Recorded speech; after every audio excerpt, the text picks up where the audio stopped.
자, 오늘은 말씀드렸던 대로 5번째 적극적인 표지인 진리에 대한 깊은 확신과 6번째 적극적인 표지인 참된 겸손, 이 두 가지에 대해서 함께 살펴보도록 하겠습니다. 자, 먼저 진리에 대한 깊은 확신입니다. 유명한 성경 말씀이지요. 예수를 너희가 보지 못하였으나 사랑하는도다. 이제도 보지 못하나 믿고 말할 수 없는 영광스러운 즐거움으로 기뻐하니. 자, 우리가 구원에 확신한 이야기를 진짜 많이 합니다. 그렇죠?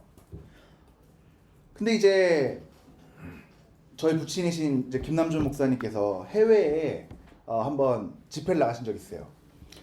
근데 집회 나가서 다녀오시더니 많이 좀 안타까운 마음으로 이야기를 해준 적이 있어요. 어떤 목사님이 교회 집사님분을 많이 칭찬하시더래요.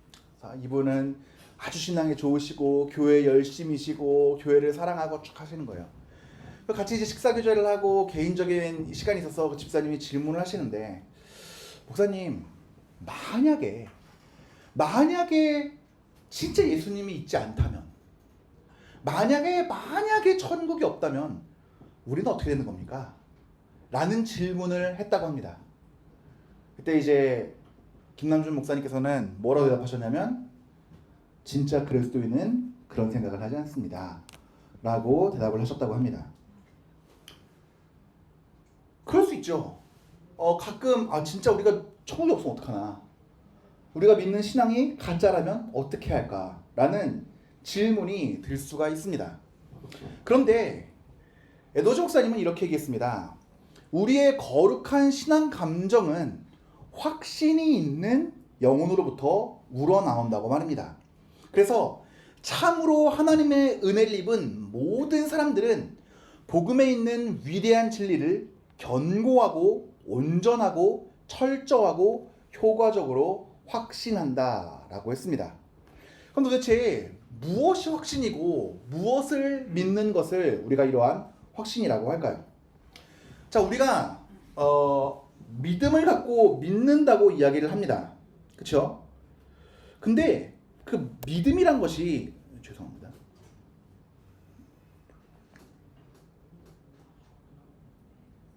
믿음이란 것이 무엇일까요?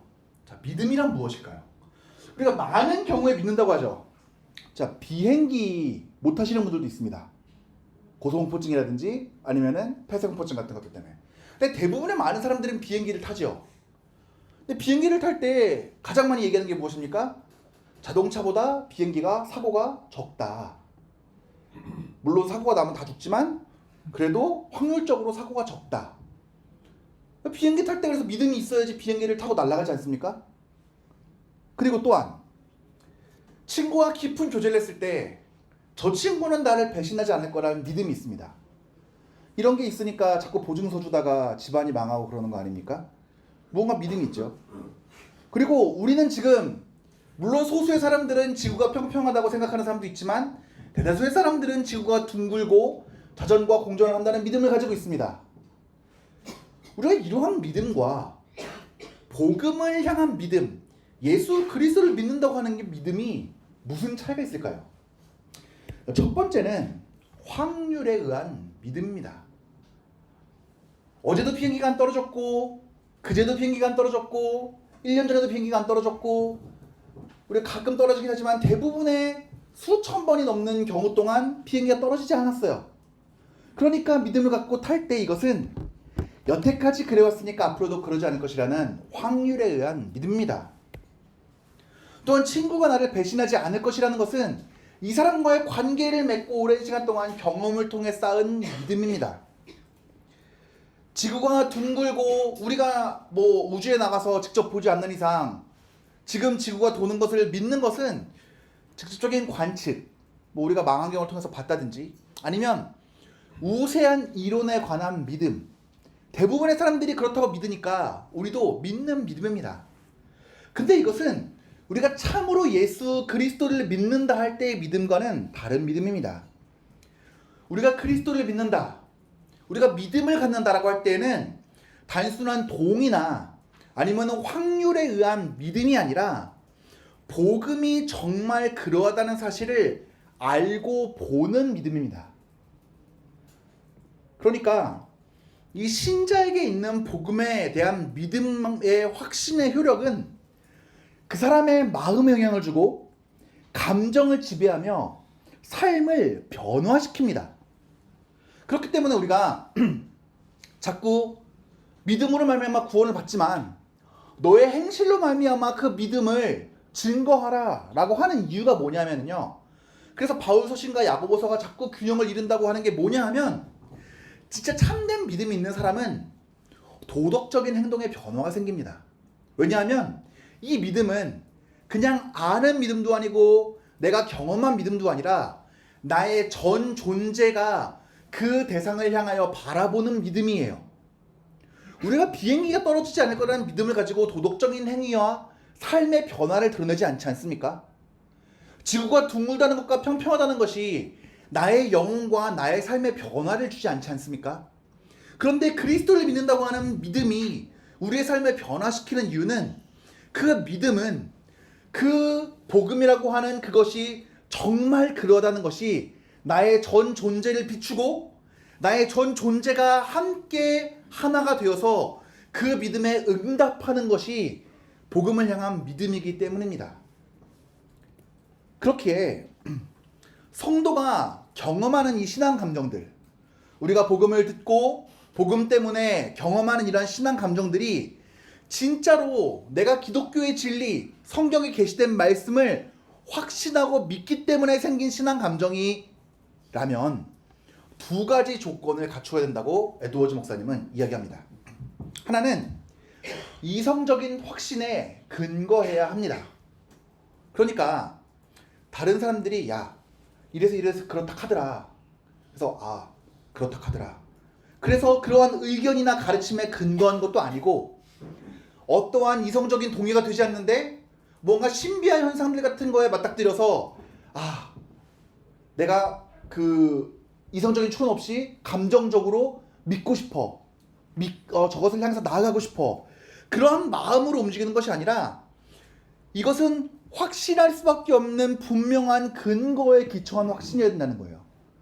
근데 그렇게 온전한 이성적인 확신을 줄 수 있는 것은 계시된 진리밖에 없습니다. 그래서 계시된 진리의 참된 증거에 기초한 이성적인 확신이 있어야 합니다. 근데 그것만으로도 불가능합니다. 아까 우리 박영영 성도님이 말씀해 주신 것처럼 불신자들도 기독교의 진리에 동의하거나 아니면은 세상에 신이 있고 악이 있다고 믿는 경우가 있습니다. 제가 교회에 사람들이 이제 올 때 어떻게 오셨어요? 이렇게 물어보잖아요. 들었던 것 중에 가장 참신했던 게 뭔지 아십니까? 그때 한창 그 영화의 대작이 쏟아져 나올 때였습니다. 뭐냐면 반지의 제왕이에요. 그 반지의 제왕 영화를 보고 어떤 한 사람이 마음에 깊은 감동을 얻은 거예요. 세상에는 내가 알지 못하는 악한 세력이 있구나. 그래서 교회에 왔대요. 그 사람은 성경을 통해 본 것도 아니고요, 진리라는 확신을 가지고 있는 것도 아니에요. 하지만 왜 그 사람이 교회에 왔냐고 물어보니까 세상에는 분명히 악한 세력들이 있고 그에 반대되는 선한 세력들이 있다는 것을 안대요. 하지만 그 사람이 알면 거기까지예요. 일반 계시 가운데에서 우리가 동의할 수 있는 거기까지의 내용들을 가지고 동의해서 옵니다. 그런데 그 영화를 보고 그런 마음이 들었다는 것을 가지고 우리는 성령께서 그 사람의 마음 가운데 영적인 확신을 주었다라고 이야기하지는 않습니다. 그리고 믿지 않는 많은 사람들 전도로 가보면요, 제가 이제 한 5년 정도 이제 예전에 청년부 때 전도국장이었어요. 그래가지고 이제 매주일 전도를 다니고 1년에 한 번씩은 무교회 지역 전도라고 갔습니다. 아직도 교회가 없는 마을들이 많이 있어요. 거기 청년들 가지고 가서 청년들과 함께 가서 이제 소위 거지순례라고 하죠. 가갖고 이제 할머니 할아버지들 밥 매는 거 도와드리고 밥 얻어먹고 그 집에서 얻어 자면서 복음 전하고 막 그렇게 했거든요. 그럴 때 기독교에서 이야기하는 선이란, 그 다음에 특히 농사 짓는 분들은 신이 존재한다는 것, 그 다음에 참되고 바르게 살아가야 된다는 것, 이런 거에 동의합니다. 그리고 심지어 무당집에 가서 전도를 할 때에 소위 말하는 이제 선무당 말고 진짜 무당들 있잖아요. 진짜 무당들은 예수 그리스도에 대해서 부인하지 않아요. 예수가 존재한다는 걸 본인도 느끼고 안 돼요. 나는 믿을 수 없대요. 나의 신이 있기 때문에. 근데 그가 예수가 참으로 실존한다고 동의한다고 해서 그 사람에게 영적인 확신이 있다고 우리는 얘기하지 않습니다. 이처럼 참된 확신은 단순히 머리로 알거나 다른 사람들의 말에 동의가 되어지는 것, 아니면 일부 비슷한 기독교의 진리에 동의하는 것에 멈추는 것이 아니라 이 일에 대한 영적인 신념과 확신이 생기는 것이에요.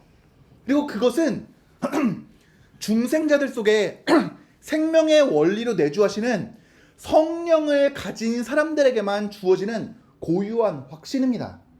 이것을 우리가 성령의 조명하심이라고 하죠.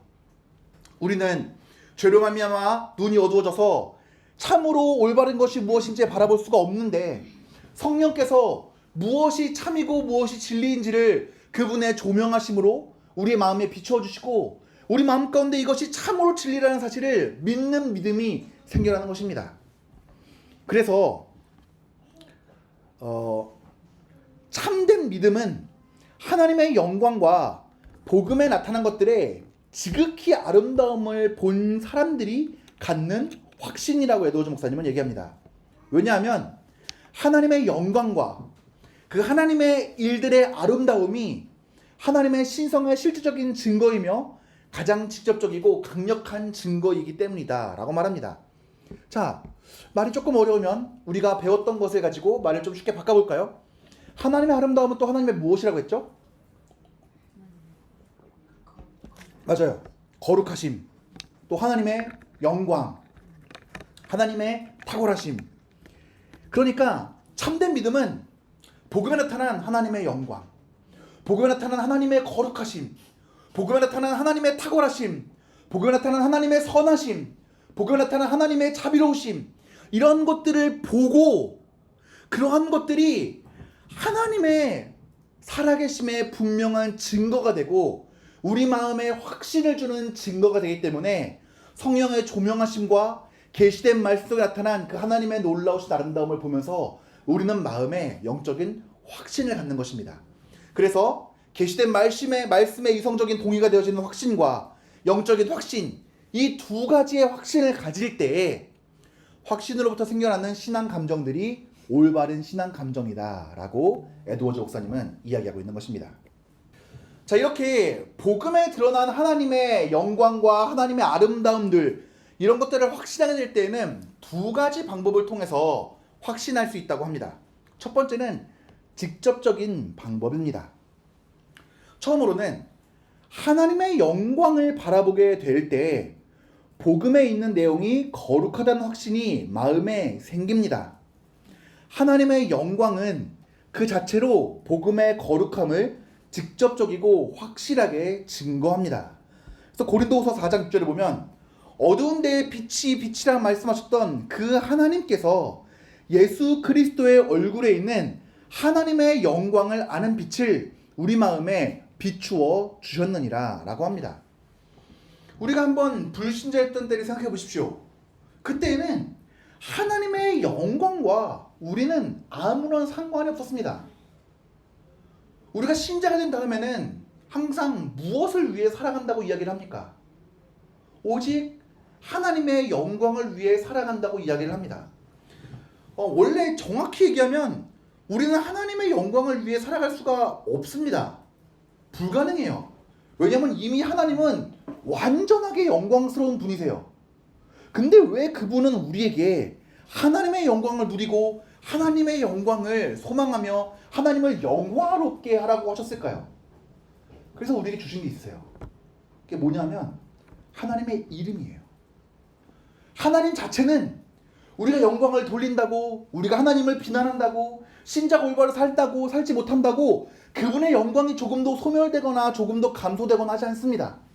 하지만 이 땅 가운데 당신과 동일하게 당신의 이름을 주셨어요.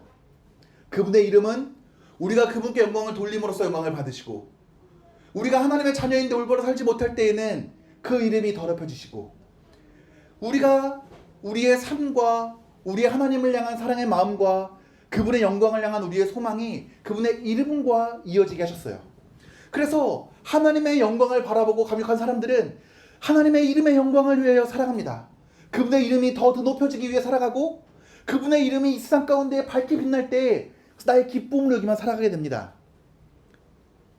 다음은 복음에 들어간 하나님의 영광을 그렇게 보게 되면 복음의 거룩함을 확신하고 그리고 이 확신에 기초한 판단은 성도들로 하여금 이성적으로도 확신하게 합니다.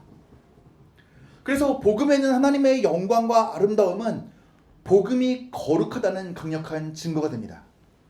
하나님의 영광을 바라보게 될 때 하나님이 어떤 분이신지를 알게 됩니다. 그리고 그 하나님의 계시한 하나님의 말씀은 하나님이 거룩하시기에 계시된 말씀도 거룩하다는 사실을 알게 됩니다. 하나님의 빛난 영광이 계시된 말씀을 통해 우리에게 주어진 것을 알게 됩니다. 그래서 그 계시된 완벽한 증거를 통해 우리가 하나님의 거룩하심을 확신하게 되고 하나님을 향한 분명한 믿음을 갖게 되는 것입니다. 또한 세 번째로 성도는 마음의 눈으로 하나님의 탁월성과 아름다움 그리고 그분의 사랑스러움을 볼 때 불신자는 믿기지 않는 복음이 참된 진리라는 사실을 즉각적이고 직관적으로 알게 됩니다. 우리가 보통 무엇을 안다라고 할 때에는 추론을 통해서 알게 됩니다. 자, 뭐가 있을까요? 미국에서 이제 남자들이 가장 추구하는 제일된 미덕은 마초입니다. 남자다운 거예요. 그래갖고 막 그 겨울에도 그렇게 반바지 반팔을 입고 뛰어다녀요. 그 남자다운 거를 되게 중요시하게 생각해요. 그거를 어떻게 알게 됩니까? 헬스장에 갔는데 막 사람들이 막 자기의 근육을 보면서 아름다움에 감동하는 모습을 봐요. 그리고 막 나는 추워서 그 롱패딩까지 사가지고 막 달달 떨면서 입고 있는데 미국 남자애들은 막 나시에다가 그 돌핀 팬츠 같은 거 입고 막 뛰어다녀요. 막 몸에서 막 연기가 나면서 뛰어다녀요. 그리고 그런 것들을 보면서 닮고 싶다고 해요. 근데 신기하게 한국 사람인데 중학교나 고등학교 때부터 미국에 살던 사람들은 예쁘지 않고 곱상해지기 싫어해요. 자꾸 근육을 만들려고 그래요. 몸이 이렇게 돼갖고 막 그 겨드랑이가 안 붙여지는 사람이 되고 싶어해요. 그 사람은 귀엽게 생겼는데 차라리 좀 살을 쫙 빼고 이렇게 좀 미소년으로 살면 더 잘 어울릴 사람인데 그런 거 싫어해요. 이러한 사실들을 보고 추론을 통해서 알게 됩니다. 아, 이 사람들이 추구하는 남자의 아름다움은 이렇게 마초적인 매력이구나. 알게 돼요. 그런 것처럼 우리가 무언가를 안다고 할 때에는 기존에 있는 사실들을 가지고 추론을 통해서 알게 됩니다. 근데 성도들이 마음의 눈으로 하나님의 탁월성을 볼 때 성도는 추론의 작업을 통해서 이 진리가 참이다라는 걸 알게 되는 것이 아니라 즉각적으로 직관적으로 알게 되는 거예요. 직관이라는 것은 추론이 아니에요. 그냥 빵 머리에 오는 거예요. 이것을 우리가 이제 오성의 영역이라고 하거든요. understanding이에요. reasoning은 기존에 있는 사실들을 가지고 이러하니까 이건 이거다인데 understanding은 그냥 보고 딱 아는 거예요. 이것처럼 하나님의 아름다움과 탁월함을 마음의 눈으로 보고 경험할 때 복음의 진리라는 것이 이런 증거 때문이 아니라 마음에 확 새겨지는 거예요. 이러한 것으로 성도가 복음에 대한 확신을 갖게 되는 것입니다. 또 하나는 자, 복음에 대한 외적 증거들이 있습니다. 역사적인 증거들, 예수님이 실존했는가. 우리가 사도신경을 볼 때 본디오 빌라도가 나오지 않습니까? 본디오 빌라도는 손을 씻었어요. 나는 무죄하다. 근데 너무 억울하게 사도신경에 본디오 빌라도에게 고난을 받으사 이상하지 않습니까? 원래 유대교 지도자들에게 고난을 받으사 가로 열고 본디오 빌라도는 손을 씻었음. 이렇게 해야지 맞는 것 아닌가요? 근데 이건 사도신경이 역사성을 내주는 거예요. 본디오 빌라도 폰티우스 필라테스라고 하는 사람이 실존했던 인간이라는 것을 일부러 의도적으로 사도신경을 쓴 사도가 집어넣음으로써 우리가 믿는 예수 그리스도의 신앙과 예수 그리스도의 십자가 사건이 실제라는 역사성을 보여주는 거예요. 봐라. 본디오 빌라도 총독이 있지 않았냐. 역사적인 문헌으로 증거가 남아있지 않냐. 그 사람이 예수를 핍박했던 자다. 역사성을 보여주는 것이거든요. 이런 외적인 증거들도 중요해요. 아예 무시할 수는 없습니다. 하지만 개연성, possibility라고 하죠. 그럴 법한 것들을 넘어서서 내적인 증거, 하나님이 주시는 그러한 것들이 아니더라도 믿는 믿음이 우리에게 필요한 것이에요. 외적인 증거들은 불신자들을 각성하게 합니다. 아, 진짜 성경이 진실일 수도 있겠구나. 하나님이 진짜로 계실 수 있겠구나. 각성을 하게 합니다. 또한 성도들의 신앙을 단단하게 할 수도 있습니다. 역시 내가 믿던 기독교 신앙이 올바른 것이었어 라고 확신을 하기도 합니다. 근데 이것만으로는 때로는 시험과 환난과 어려움들과 마음의 미혹이 찾아올 때 우리의 마음에 의심이 싹트게 하는 것을 막을 수가 없어요. 외적인 증거만으로는 부족합니다. 그래서 우리가 소위 이제 뭉뚱그려서 자유주의라고 이야기하는 이성으로서 기독교를 판단하려고 하는 많은 시도들이 있잖아요. 그래서 막 그 모세의 10가지 재앙은 실제였다 막 써있길래 신문기사를 봤습니다. 막 10몇 년 전에요. 그랬더니 뭐 피가 물든 사건은 뭐 비가 적게 오고 뭐 해가 많이 비쳤을 때 빨간색 해초류가 자라나 피처럼 붉게 자랐을 때 악취가 나는 현상이며, 그 다음에 언제 무슨 메뚜기 떼가 지나갔을 때 한 지역에 있는 메뚜기 떼만 뭐 12조 마리였던 것이 확인되었으며, 막 그런 역사적인 증거들을 가지고 파악하려고 하는 거예요. 제가 누누이 말씀드립니다. 종교에서 믿음과 신비의 영역이 사라지면 그 종교는 힘을 잃습니다.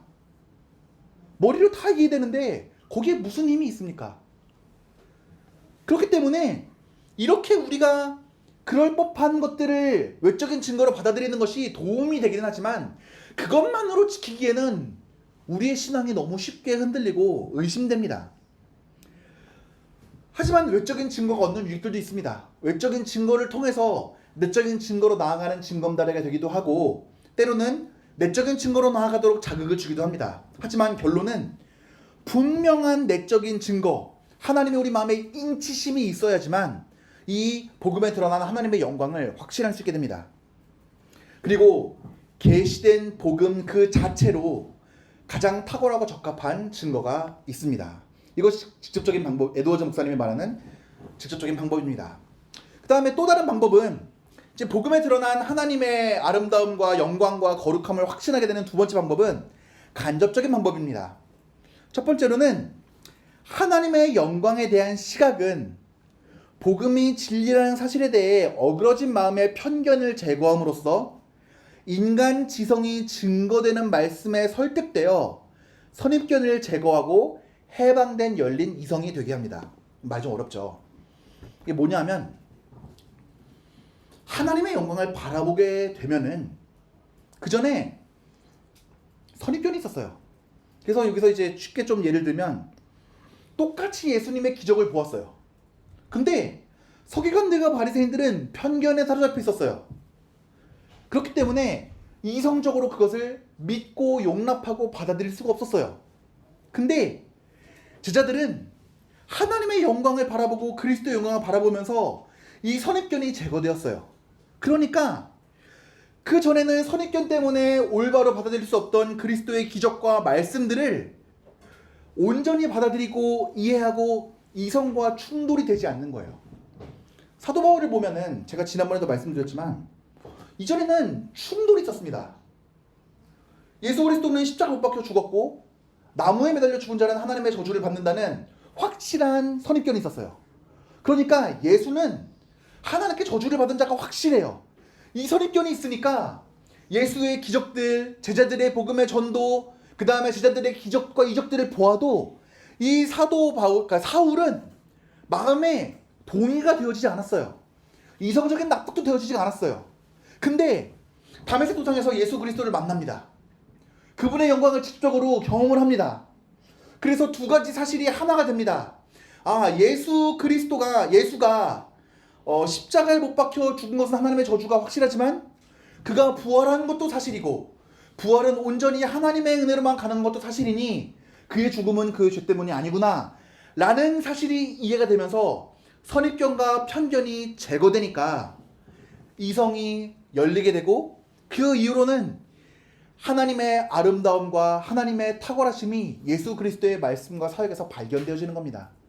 그러니까 내가 이 놀라운 복음을 전하지 않고는 견딜 수 없다는 마음으로 나아가 복음을 전하게 되는 것이죠. 또한 하나님의 영광에 대한 시각은 이성의 장애물을 단순히 제거할 뿐만 아니라 적극적으로 이성을 도우면서 올바른 판단을 할 수 있도록 돕습니다. 에도 목사님이 이렇게 적었습니다. 그것은 마치 땅 표면에 있는 물체를 흐린 별빛 아래서 바라보는 사람보다 태양빛 아래서 바라보는 사람이 그 물체의 진짜 모습과 그 물체들을 창조하신 하나님의 지혜와 능력의 증거들을 더 잘 식별할 수 있는 것과 같다.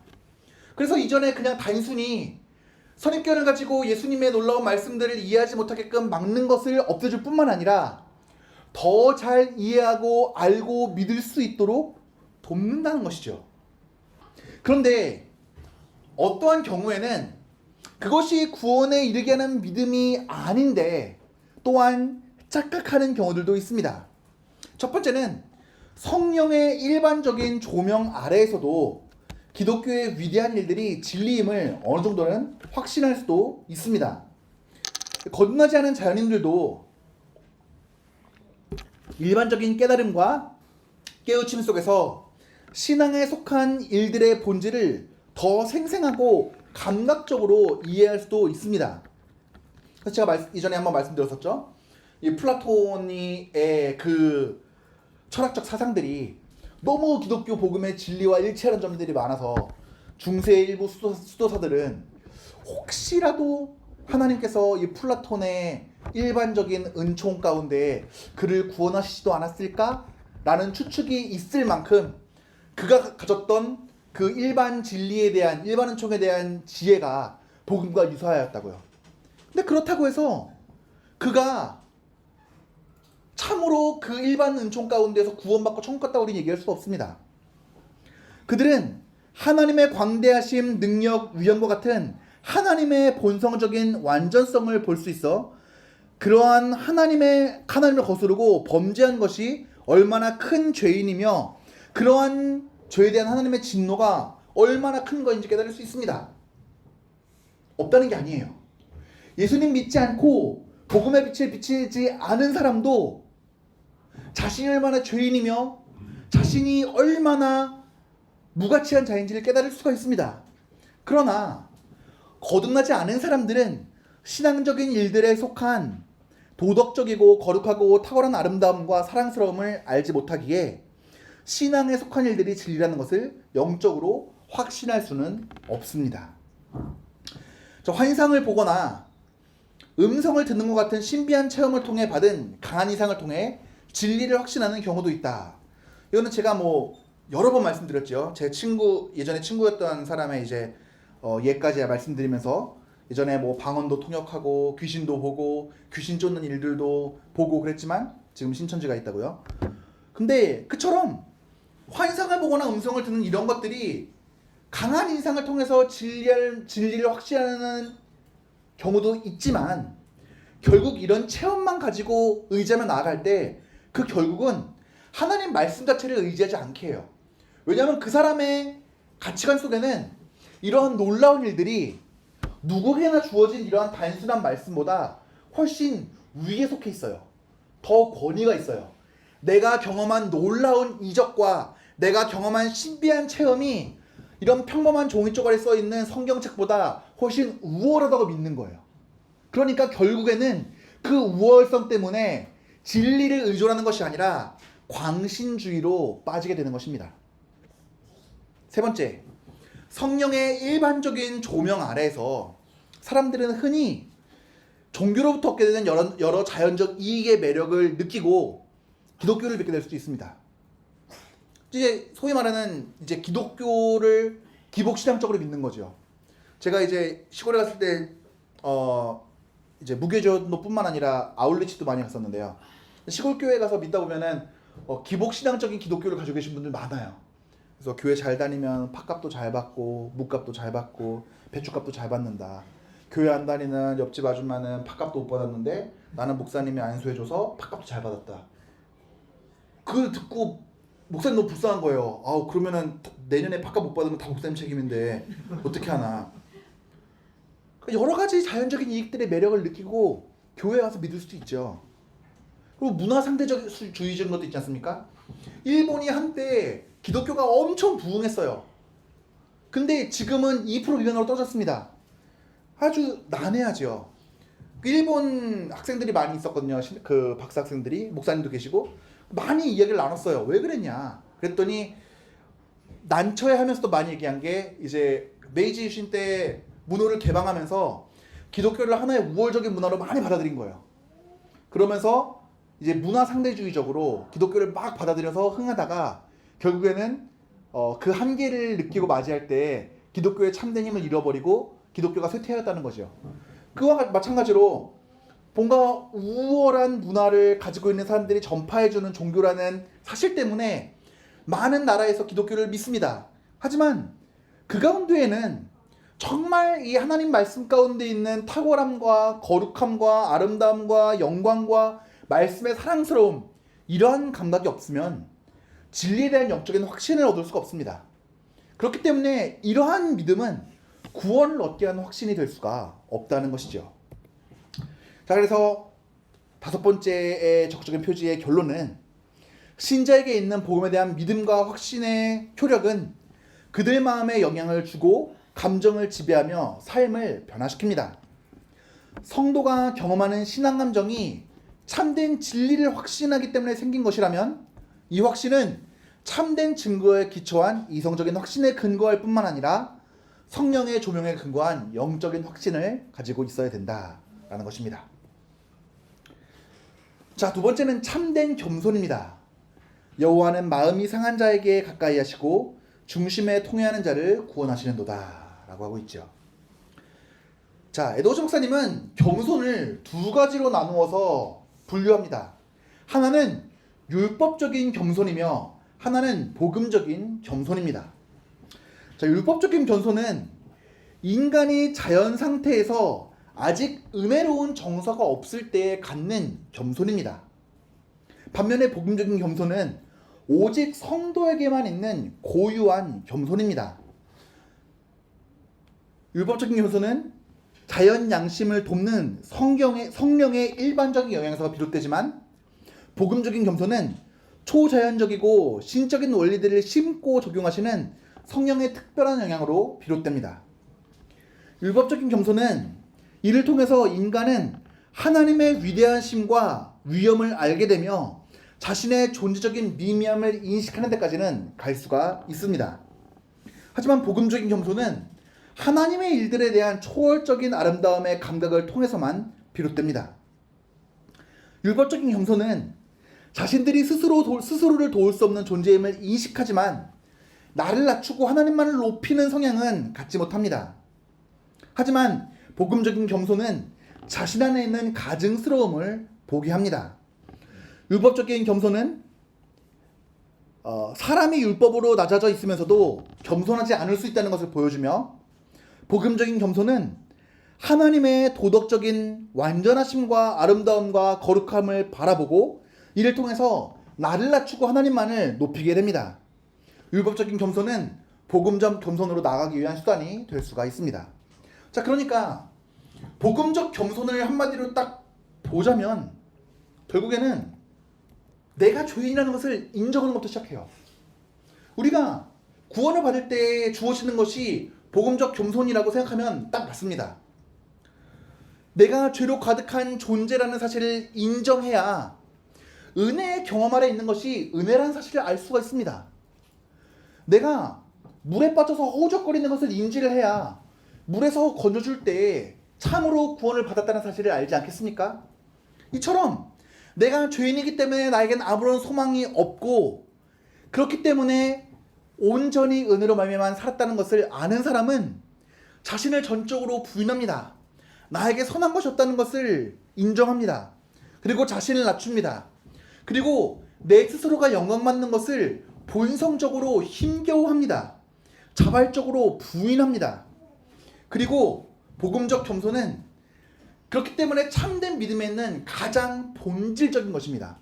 만약에 참된 믿음 가운데 있는 사람이라고 이야기하는데 그 사람이 본인이 진짜 죄인이라는 사실을 인정하지 않고 하나님 앞에서 겸손하지 못하다면 그 사람은 믿음 있는 사람이라고 말할 수가 없는 것입니다. 그렇기 때문에 구속사역과 복음은 타락한 사람의 심령을 겸손하게 하기 위해서 계획된 것이며, 진정으로 은혜를 경험한 사람은 복음적인 겸손을 가지고 있는 사람입니다. 반면에 율법적인 겸손을 가진 사람들은 내가 어느 정도 악한 존재라는 것도 깨달을 수 있고, 내가 어느 정도 나쁜 사람인 것을 인정할 수는 있지만 그것이 하나님을 높이는 일까지 나아가지 않습니다. 그렇다면 영적인 교만은 무엇일까요? 영적인 교만은, 진짜 교만은 겉으로 드러나는 교만이 아닙니다. 우리가 보통 교만하다 할 때 난 짱이야, 내가 제일 멋있어, 내가 제일 똑똑해, 내가 제일 부자야, 이렇게 얘기하는 것이 교만이라고 생각하는데, 실제 교만은 겸손한 척하지만 실제로는 내가 가지고 있는 신화적인 성취를 과대해서 평가하려고 하는 것이 진짜 교만입니다. 위선자들은 겸손을 모방하려고 하지만 그들은 성령의 인도하심을 받지 못했기 때문에 겸손의 본질이 무엇인지를 알지 못합니다. 그래서 자꾸 겸손의 모양을 쫓아하려고 하는데 그 안에 겸손의 본질이 없는 것이에요. 위선자들은 겸손을 과시하는 것으로 나의 의로움이나 도덕성을 내세우려고 합니다. 제가 이제 김남준 목사님 책에 자기자랑이라는 책이 있어요. 이것이 영적인 교만함이 무엇인지 대해서 정말 잘 보여주고 있거든요. 지금 절판이 됐는지 모르겠는데 혹시 있으시면 한번 보시면 좋습니다. 거기에 이런 얘기가 나와요. 테니스 경기 얘기가 나오거든요. 어떤 사람이 다른 사람 엄청 칭찬하는 거예요. 야, 내가 어떤 프로랑 테니스 경기를 했는데 야, 그 사람 진짜 잘 치더라. 와, 얼마나 서브가 날카롭고, 그 다음에 그 백핸드도 기가 막힌지, 어우, 진짜 프로는 이런 사람들이 해야지, 나 같은 아마추어들은 테니스 치는 것도 아니라는 것을 이제야 깨달았어. 까진 좋았어요. 근데 결론은 진짜 내가 간신히 이겼어. 이게 무엇입니까? 앞에서 아무리 좋은 모양으로 내가 겸손한 척하지만 결론은 나의 겸손한 모습들을 봐라, 내가 이렇게 영적으로 탁월한 사람이다, 너는 너 잘난다 맛에 살지, 나는 그렇지 않은 모습들을 보여준다, 내가 짱이지, 이렇게 하는 거예요. 그래서 나의 겸손과 나의 절제함들을 과장되고 시끄럽게 표현해요. 그래서 바리새인들을 향하여 위선자들이라고 예수님께서 말씀하신 이유가 무엇입니까? 금식하는 것을 감추지 않아요. 사람들 앞에 떠벌리고 다녀요. 얼마나 본인이 기도하는 건지를 사람들 다 듣게끔 외치고 다녀요. 자신의 겸손을 가장합니다. 하지만 결론적으로 그들의 종교적인 실천이 우리는 감히 따라하기도 힘들 만큼 어려운 것들이지만 그게 하나님께 인정을 못 받는 이유는 이미 그들은 자기 상대를 다 받았어요.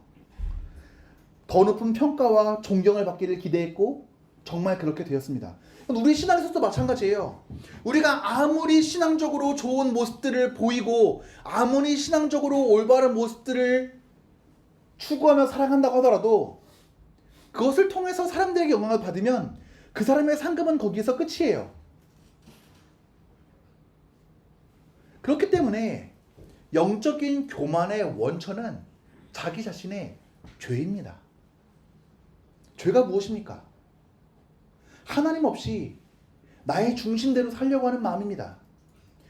모든 피조물들이 하나님께 영광을 돌리며 살아가도록 창조되었는데 내가 높임을 받고 내가 영광을 받기 원하는 것이 하나님을 나로 대체하고 싶은 것이 죄 아닙니까? 그러니까 영적인 교만은 내가 하나님처럼 되고 싶은 거예요. 하나님 받으실 영광을 내가 받고 싶은 것입니다. 그럼 영적인 교만은 어떻게 구별할 수가 있을까요? 영적인 교만의 지배 아래에 있는 사람은 다른 사람들과 비교해서 자신의 신앙적인 성취를 높게 평가하려는 경향이 있습니다. 그래서 나의 영적인 체험은 상대방의 영적인 체험보다 더 대단한 거예요. 야, 금식이라고 해서 다 똑같은 금식이 아니지. 내가 한 금식은 너네랑은 조금 차원이 달라. 뭐 여기서는 막 신비주의를 추구하지 않겠지만 너가 받은 초코파이 방언과 초코파이 방언 뭔지 아세요? 초코파이. 그 너가 받은 그 초코파이 방언과 내가 받은 고상한 방언과는 차원이 다르지. 또 막 그 방언을 받을 때까지 못 나가게 하는 기도원도 있거든요. 문제 나버리고.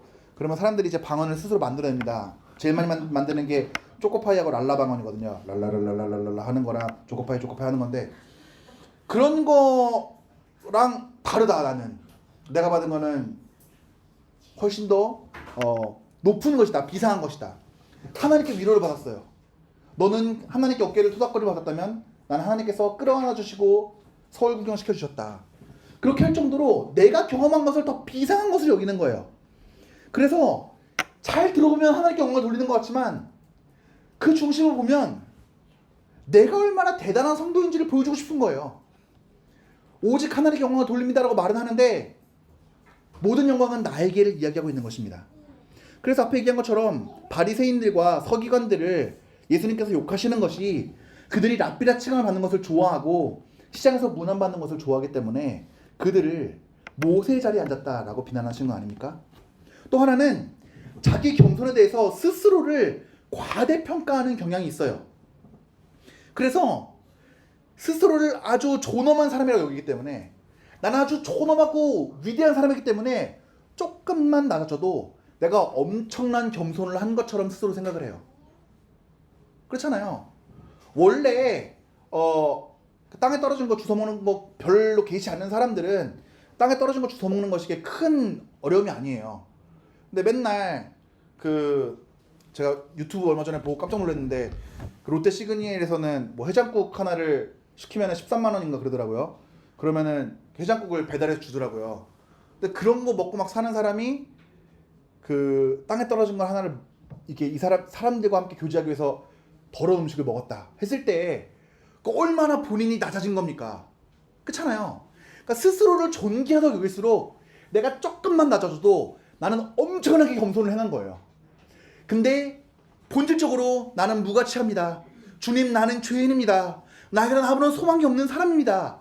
라고 하는 사람들은 나의 겸손을 드러낼 게 없어요. 왜냐하면 난 이미 낮은 사람이거든요. 근데 내가 무엇을 드러내겠습니까?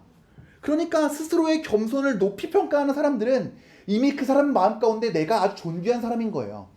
이것은 영적인 교만이라고 이야기하고 있는 것입니다. 그래서 제가 여러분들이 기억하실지 모르겠지만 첫 번째 강의 시간에 제가 이 책에서 가장 좋아하는 말씀입니다 하고 처음에 읽어드렸던 게 있어요. 그게 이 마지막에 있는 글귀입니다. 진흙 속에 무가치하고 악하며 혐오스러운 벌레가 무한히 존귀하신 하나님 앞에서 자신을 낮추고는 그것을 커다란 겸손의 증거라고 생각하는 것은 터무니없는 일입니다. 라는 것 말입니다. 자, 영적 교만과 죄는 긴밀한 관계가 있습니다. 모든 죄는 하나님과의 거리를 만들고 무한한 결함과 가증함을 가지고 있습니다. 우리가 하나님에 대해선 의무를 어길 때 그 죄의 심각성은 더욱 증가하게 됩니다.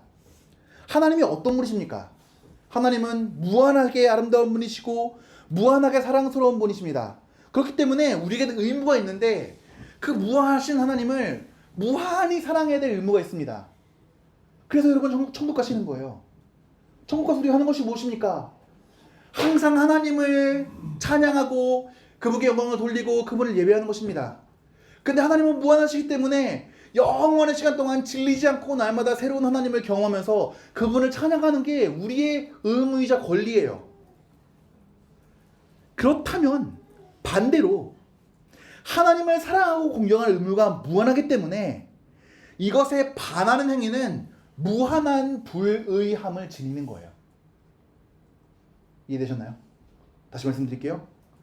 하나님이 무한하신 분이시고 그분을 무한하게 사랑해야 될 의무가 우리에게 있어요. 하나님을 공경할 의무가 무한하기 때문에 반대로 이것에 반하는 행위는 하나님에 대한 무한한 불의함을 가지는 것이에요. 그렇기 때문에 하나님에 대한 피조물의 죄는 하나님과 피조물 사이의 거리에 비례해서 가증스럽다라고 에드워즈 목사님은 이야기합니다.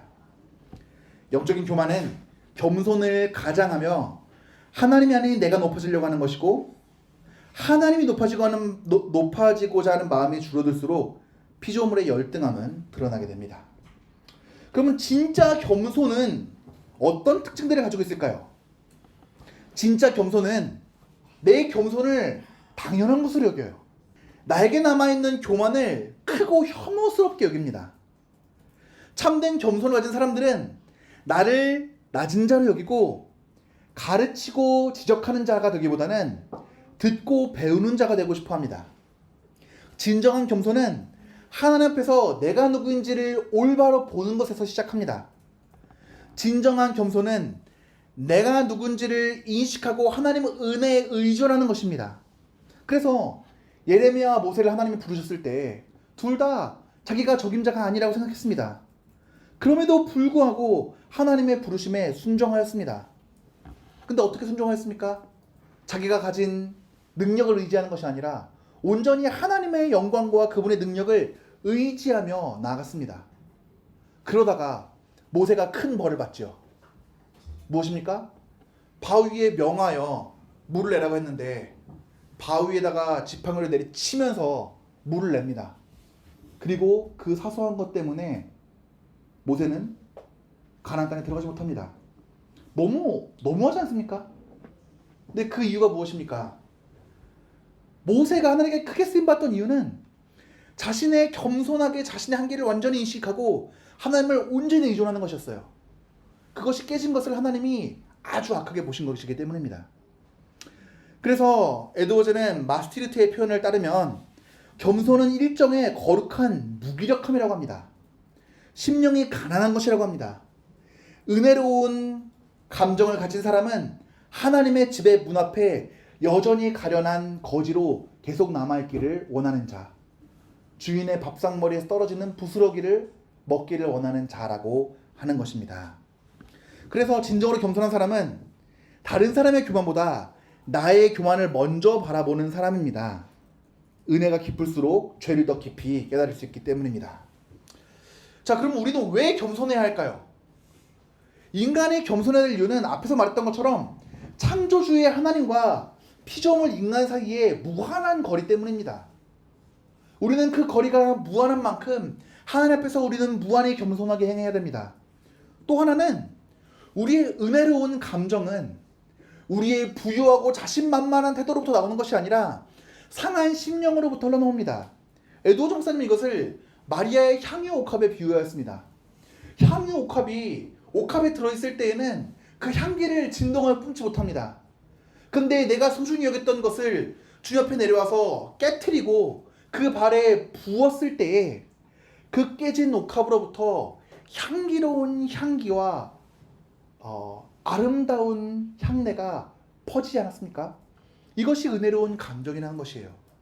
내가 꽁꽁 싸매고 나는 의로운 사람이야, 나는 소중한 사람이야, 나는 사랑받기 위해서만 태어난 사람이야 라고 이야기할 때에는 차마 흘려보내지 못했던 은혜로운 감정이 상한 심령 가운데 주님을 의지하는 겸손으로 나아갈 때 깨지며 흘려 퍼지는 것입니다. 그것은 자기를 변화시키고 내 옆에 있는 사람들을 변화시키고 교회의 별을 변화시키며 참으로 하나님의 사람이 어떻게 살아가는지를 보여줍니다. 그렇기 때문에 모든 은혜로운 감정은 겸손하고 상한 마음에서 비롯됩니다. 결론입니다. 참된 성도는 누구입니까? 참된 성도는 탁월한 영성을 지닌 사람이 아니라 복음적인 겸손을 지닌 성도입니다. 참된 겸손을 지닌 성도는 나를 정직하게 평가하고 하나님을 의존하고자 하는 삶을 추구하는 성도입니다. 영적인 교만은 겸손을 가장한 자기의 과시이며 영적인 교만은 무한한 하나님을 향한 무한한 불의함의 죄입니다. 참된 겸손은 상한 심령의 마음이며 은혜로운 감정은 상한 심령으로부터 흘러나옵니다. 이것들을 마음에 새기고 이번 한 주간 살아가실 때에는 정말 상한 심령으로 내가 은혜로운 감정을 펼친다는 것이 무엇인가 생각하시면서 은혜로운 정석 가운데 참된 겸손을 추구하는 여러분들이 되시기를 바랍니다.